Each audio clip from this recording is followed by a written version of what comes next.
செல்லும் corona virus ஆனது நாசியின் மோப்ப உணர்வு நரம்பு மண்டலம் முழுவதையும் அடக்கி முடக்கி நாவின் சுவை உணர்வு மொட்டுக்கள் முழுமையையும் அடக்கி சுவாச உறுப்பான் நுரையீரலின் டெட் ஸ்பேஸ் எனப்படும் அதன் அடியாழம் வரை ஊடுருவி அங்கே தனி ராஜாங்கம் நடத்தி எண்ணற்ற உயிர்களை காவு வாங்க துடியாய் துடித்துக் கொண்டிருக்கிறது கொரோனா. அதனால்தான் என்னவோ அதற்கு அப்பெயர் ஏற்பட்டிருக்குமோ? கொரோனா என்பது கிரௌன் என்ற ஆங்கில வார்த்தையிலிருந்து வந்ததல்லவா? கிரௌன் என்றால் கிரீடம் என்பது பொருள் அல்லவா? இன்று உலகோர் வயிற்றை புலி போட்டு கரைத்துக் கொண்டிருக்கிறது கொரோனா.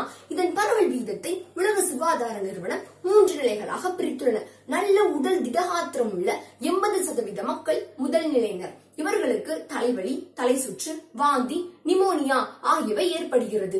இவர்களை மைல்ட் டு மாடரேட் கண்டிஷனில் வகைப்படுத்துவர். சற்று நோய் எதிர்ப்பாற்றல் குறைந்த 13.8% மக்கள் 2ஆம் நிலையினர். இவர்களின் நுரையீரல் முழுவதும் இடமின்றி சளியால் அடைக்கப்பட்டு மூச்சு திணறல் ஏற்படுகிறது. இவர்கள் சிவியர் டிசீஸ் கண்டிஷனில் வகைப்படுத்தப்படுகின்றனர். 3ஆம் நிலையினரான 6.2% மக்களே கிரிட்டிக்கல் கண்டிஷனில் வகைப்படுத்தப்படுகின்றனர். இதில் நாள்பட்ட நோயாளிகள் அடங்குவர். இவர்களுக்கு மல்டி ஆர்கன்ஸ் ஃபெயிலியர் ஏற்பட்டு மரணம் சம்பவிக்கிறது. இதுவே இறுதி நிலை. உயிருக்கும் இறுதி நிலை. எனவே ஒருங்கிணைந்த ஊட்டச்சத்து உணவுகள், சுகாதார பழக்க வழக்கங்கள், நல்ல கலாச்சாரங்கள் ஆகியவற்றை கையாண்டு தனித்து விழித்து விலகி இருந்து கொடியாரக்க நாம் கொரோனாவை பூண்டோண்டு வேறெடுக்க உறுதி பூணுவோம் என்று கூறி விடைபெறுகிறேன். நன்றி, வணக்கம்.